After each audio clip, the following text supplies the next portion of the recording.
my gorgeous slutty queen. Welcome back to my channel, or if you're new here, welcome. Today I'm going to be taking you through a little journaling for confidence prompt sit down with me. I thought it'd be really fun because I was initially going to film a morning routine video on like how to make your morning routine, but I'm in the middle of my morning routine and I thought it'd be cool to actually guide you through the journal prompts that I do in the morning to feel the most confident and like the best version of myself to really set my day up for success. So I wanted to take you through that. But before we get started, make sure you are subscribed to my channel, hit that button below. And if you are looking for my Pilates workouts or want to try Pilates workouts, check out my online studio, sweatystudio.com, and you can try the studio for 7 days free on me and then see if you like it. All right, let's get into this thing. I'm currently drinking my iconic oat milk latte. I did not put honey in it today. I usually put honey and cinnamon, but I had a weird experience yesterday where I put honey, or I bought a latte and then put honey in it and it was like too sweet, so I'm kind of not in a sweet mood. But I always have my breakfast nearby, so I really feel clear-minded when I am journaling. I'm gonna keep this like so casual, you guys, because when I journal, it is casual. Journaling is not meant to be a super time-consuming thing.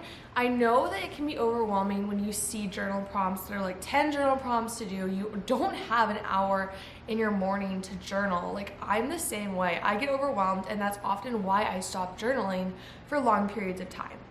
I've found that if I journal for at least 3 to 5 minutes per day, it is just such a game changer and really allows my mind to be clear and allows me to think in a different way and be the best version of myself possible. I have a devotional that I'm obsessed with by Sadie Robertson. It's called Live on Purpose, and it's a journal all about letting go of fear and following God.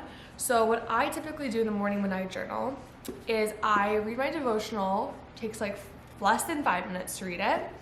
And then I have the 5-minute journal. See if it'll like focus. But if you don't have the 5-minute journal, it's okay. Like, you can just grab a piece of paper. I have a regular journal too if I'm wanting to write longer amounts of stuff. But I just find that this like little combination is really key to success. We're gonna do a little bit more than just these two things today. So you really get a taste of what easy journaling is about. Okay, so I want to first start by just sharing you with the devotion I read today. It's so applicable to confidence.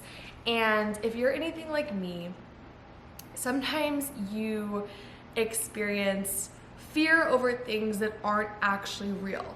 A lot of the times I create scenarios in my mind that are like totally false. I just get so stuck on okay, let's just like use an example. Let's just say like my online studio, I get so scared of the idea that everyone is going to cancel the membership and hate my workouts.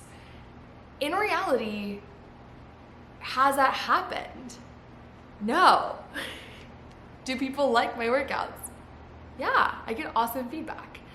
And this devotional is all about that. How we create, as Sadie says it, fear. It's an acronym. False evidence appearing real.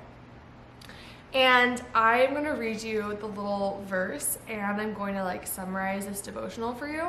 But the verse is James 1:16, and it says, "Don't be deceived, my dear brothers and sisters." So basically, I'll read the first paragraph. It's really cool. "I found helpful to remember false evidence appearing real. You see, one of the main reasons people become afraid is that they see, hear, or experience something that serves as evidence that something is real when it's not. The enemy knows that once you believe something is real, it's real to you. But no matter what appears to be real, what is more real, the most real of all, is God and His Word." So when you're afraid, turn to God, ask Him to show you what is real. And then I love this, like the little prayer is, "Lord, I pray that you give me the wisdom to know what is real and true and what is a lie of the enemy. Amen." So what's the opposite of fear? Confidence. When you're afraid, you're lacking confidence. You're lacking confidence in yourself. You're lacking confidence in God and His plans for your life. You're lacking confidence that everything is falling piece by piece in your life and it's all going to be okay and you're secure and safe. So that devotion really just hit home with me, because when you're feeling insecure, or you're feeling like you're not enough, or you're feeling like you're lacking that confidence in your life, look at the acronym FEAR and see if what you're painting, that false narrative, see if what you're painting in your mind is actually real and true. And an activity I want to do today with you in our journal prompt is an activity that my therapist actually showed me, in fact, and it's really cool. So I want you to go ahead, grab a piece of paper. I'm going to go to the back of this 5-minute journal where there's like a note section, so there's like a bunch of blank pieces of paper, and I want you to think about what is one thing that you are currently afraid of in your life. I want you to think about this prompt for a second with me. And just get real with yourself. Don't be afraid to get real. I've been lacking confidence. My social media accounts have been plateaued for a couple months now, and I've been lacking confidence that people don't like me and that I'm not enough. So that's what I've been lacking confidence in, so I'm gonna write that down. The next thing, once you've written down what the one thing is you're afraid of or you're lacking confidence in, I want you to write down three things that are disproving this fear. I'll just use mine for an example.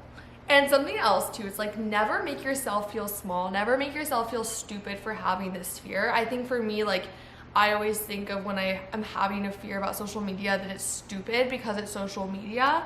But in reality, every fear is valid. I never want you to invalidate yourself and make yourself feel small for having a fear. So I'm just gonna use mine as an example.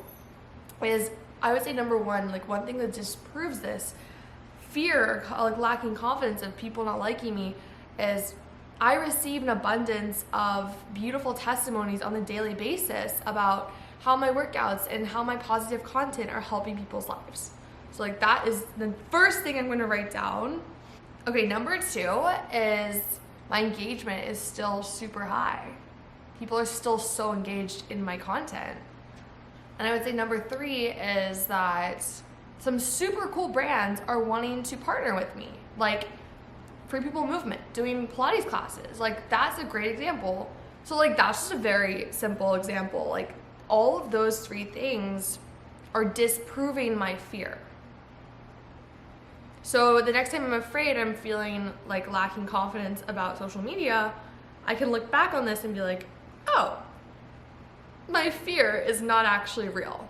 Honestly, you can do for every fear you have, and you can maybe do one every morning. Whatever is making you feel insecure and having anxiety, I want you to write out these prompts and show yourself, teach your brain that it's not actually real. I want you to write down, set one intention for today. So it can be an I am statement, it can be just a focus point, something you're gonna just get done today and accomplish. I am going to place my focus on positive productivity. So positive productivity is doing the things that are going to spread the most love in the world and make the most impact. And I'm not gonna waste my time on the little things that don't matter as much. I'm not gonna waste my time on consuming a lot of content. I'm gonna focus on creating content, sharing. And the last thing I want to do is, this is the last prompt, is write down five characteristics that describe the best version of yourself. So think about the woman or the man or whoever you want to be. And I want you to think about what characteristics do they embody. This is a really cool prompt. So you can just start to think okay, how are they interacting with other people? How are they talking to themselves? So some adjectives I love are confident is one, compassionate is another, humble, loving, and I would say limitless. Those are 5 for me. And that is the little journal session. So yes, This video is definitely longer than 5 minutes, but you can do one of those prompts today. You can do 2 of those prompts today. You can do as many of those prompts as you want. My point of the video was I want to show you that journaling does not have to be complicated. It can be as simple as just writing down what is making your mind feel like bleh, and figuring out, okay, like let's like dump this down and then figure out, is it actually real? Is it actually as big as it seems? So I hope that this video helped you. I hope that you're feeling more inspired to journal. I definitely have felt a difference in my life when I journal versus when I don't. I had a phase of like a couple months where I didn't touch my journal, it got dust on it, and then I recently started journaling again when I went to Hawaii with my friend, and it really started to change my life. I would absolutely recommend to get a cute little journal that makes you feel happy when you open it up. But once again, if you don't have a cute journal, just grab some paper or your phone notes. Phone notes works too. All right, my gorgeous queen, I hope today's video helped you. And if you loved it, make sure you like this video. Let me know in the comments, what was your favorite prompt that we did today? Let me know. And yeah, I'll see you guys next week. Have the best day ever and stay sweaty. You're amazing.